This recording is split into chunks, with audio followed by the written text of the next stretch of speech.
Hi friends, இது வரைக்கும் சேனலை சப்ஸ்கிரைப் பண்ணாதவங்க சப்ஸ்கிரைப் பண்ணிக்கோங்க. சிறகடிக்க ஆசை சீரியல் நியூ ப்ரோமோ என்னென்னு பார்க்கலாம். விஜயா யோகா கிளாஸ்லாம் பேசிகிட்டு இருக்கிறத எல்லாத்தையுமே நம்ம மீனா கேட்டுடுறாங்க. கேட்ட உடனே பயங்கரமாக டென்ஷன் ஆகுறாங்க. உடனேயே கிளாப் பண்ணிக்கிட்டே உள்ளே போகிறாங்க. போயிட்டு என்னத்தான் நீங்கள் சொன்னது எல்லாமே அவ்வளோ நல்லா இருந்தது.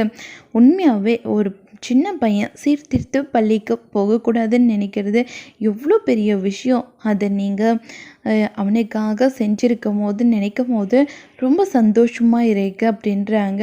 ஒரு சிலர் எல்லாத்தையுமே பண்ணிவிட்டு எதுவுமே பண்ணலைன்ற மாதிரியெல்லாம் இருப்பாங்க. ஆனால் என் அத்தை அப்படிலாம் இல்லை, அவங்க ரொம்பவே நல்லவங்க அப்படின்னு சொல்லிட்டு அங்கேருந்து கிளம்புறாங்க. அதே இடத்துக்கு கரெக்டாக சிந்தாமணியும் வராங்க.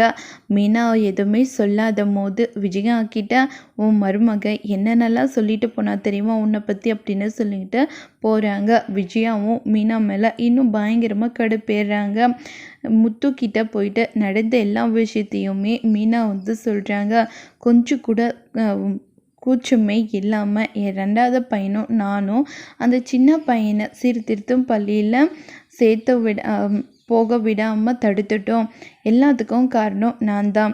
என்னால் தான் என் பையனும் எனக்கு சப்போர்ட் பண்ணான் அப்படின்னு சொல்லிட்டு அங்கே எல்லோரும் முன்னாடியும் பேசிகிட்டு இருக்கிறத பார்த்த உடனேயே எனக்கு ரொம்பவே ஷாக் ஆகிடுச்சு. ஆமாம் மீனா, எனக்கு கூட இப்போல்லாம் அம்மாவுக்கு என்ன பண்ணாலுமே பயங்கர ஷாக்கிங்காக தான் இருக்குது.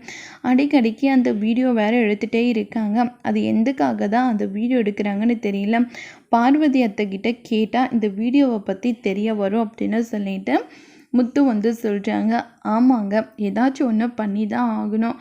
அப்பப்போ அவங்க வித்தியாசமாக நடந்துக்கிறாங்க. எதுக்காக அந்த மாதிரியெல்லாம் நடந்துக்கிறாங்கன்னு நம்ம ஃபஸ்ட்டு தெரிஞ்சுக்கணும் அப்படின்னு சொல்லிட்டு மீனா சொல்லிட்டு இருக்காங்க. இதோட இந்த ப்ரோமோ முடியுது. வரப்போகிற எபிசோடில் என்ன மாதிரிலாம் நடக்க போகுதுன்னு நம்ம பார்க்கலாம்.